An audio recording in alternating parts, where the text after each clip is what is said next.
I would say if the Fulani and the Hausa are the same in Nigeria as it is, I don't think so, because the Fulani have been, so very, very active in when it comes to politics and also criminal activities.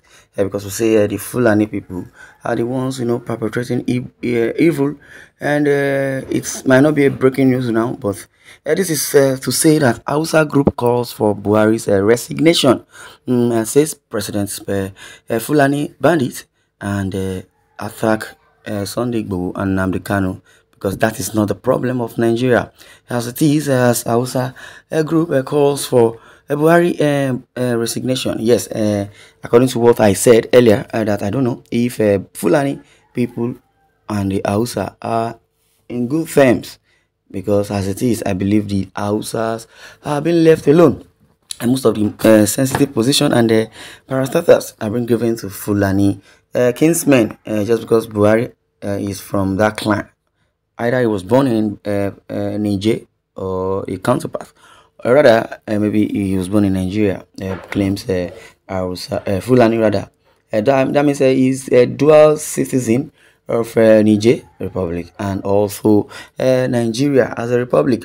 The Hausa Association of Nigeria, Kugia, Hausawan Nigeria, or Kunam, has called on President Muhammadu Buhari to resign as a result of his administration's apparent failings. Yes, the association claimed in an open letter to Buhari on Saturday, obtained by Sahara reporters, that the Buhari administration spared Fulani terrorists and bandits while targeting agitators like Nnamdi Kanu, the detained leader of the indigenous people of Biafra, and also Sunday Igboho, aka Sunday Adeyemo, a Yoruba Nation agitator. The association noted that the Hausas regret supporting and voting for Buhari massively. Say Baba was our slogan, and as it is, there is no longer Say Baba. Then who is he? Why has he brought us to this menace? The letter further reads, as an Hausa association, which is Conan, we deem it necessary to write you this open letter to portray the true picture of Hausa's mood during this trying time, the truth of the matter, and what we think. We have chosen a messiah based on your saying.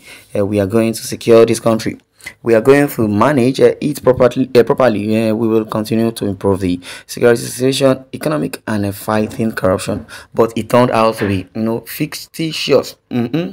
Turji and co are high-profile deadly Fulani terrorists, but still nowhere to be found, because they are just a threat to Hausas rather than your sovereignty, while Nnamdi Kanu and Sunday Igboho could be found even beyond our territory.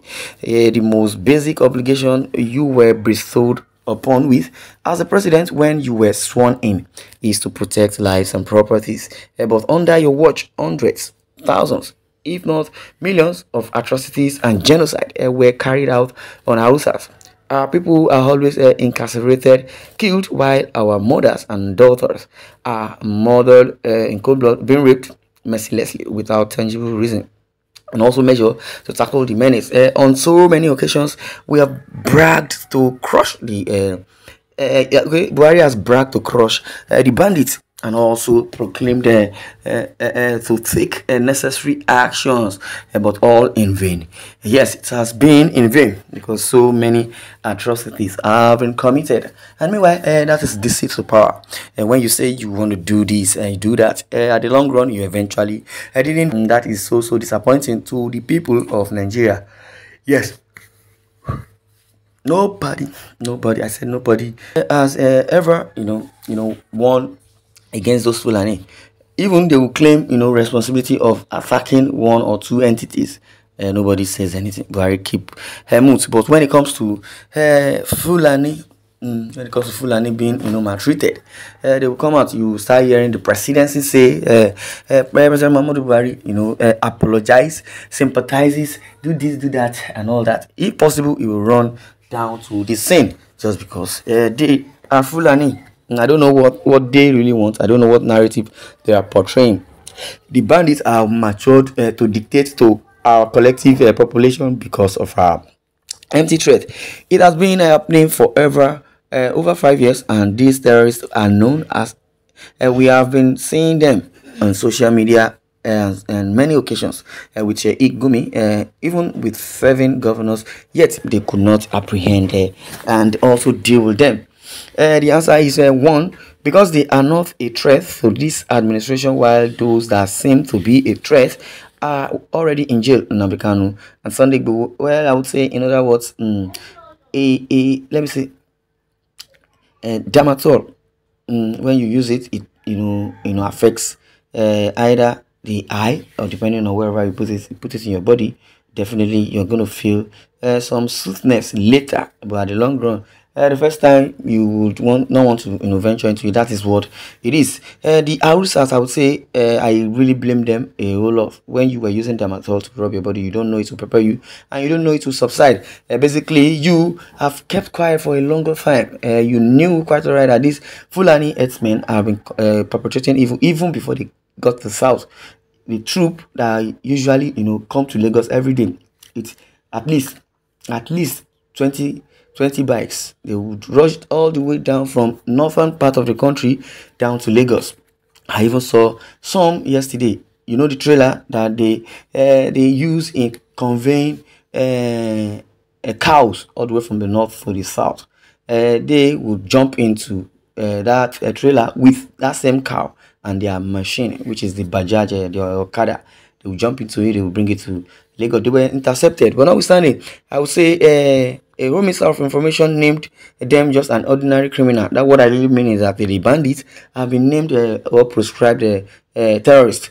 But Lai Mohammed just mentioned about a few words, says a whole minister of information named those bandits just an ordinary criminal, but called Nnamdi Kanu a terrorist. How? Where's the correlation? But that's just where the whole thing is, the yardstick. And that's where he is. Well, he says, we Hausa have regretted supporting and voting you massively. Therefore, we call for resignation or you be impeached. Has really jeopardized the effort of Nigerians. Rather, BUHARI has, jeopardized the economy. The economy of Nigeria has turned upside down. And as it is, we only in God's hands, according to Pastor Paul Adifarasin, says, it's better you have a plan B. Definitely. Why would Hausas, who we think they are together with this so-called administration, they are not together, except you want to buy anything? But notwithstanding, a whole minister will just lie. That is what is embedded in lips or mouth or whichever way. That is why I am of the opinion that Sunday Igboho should be released, definitely, unconditionally, because this BUHARI administration, I don't think they have the clue. They are clueless about evidence or whatever they might want to do in court. That's why they kept adjourning the case of Nnamdi Kanu. Sunday Igboho is still in Benin Republic, because everybody knows that we are just playing to the gallery, because everybody knows that as soon as you get down to Nigeria, well, I don't know what would transpire. Yes, this one I'm going to draw the coffin. I would like you to also don't forget to share this news, and also click the bell icon to get more notification. Breaking news once again. I'll say Hausa group calls for BUHARI's resignation, says president spares Fulani bandits, but Alpha and Sunday Igboho. Why is that?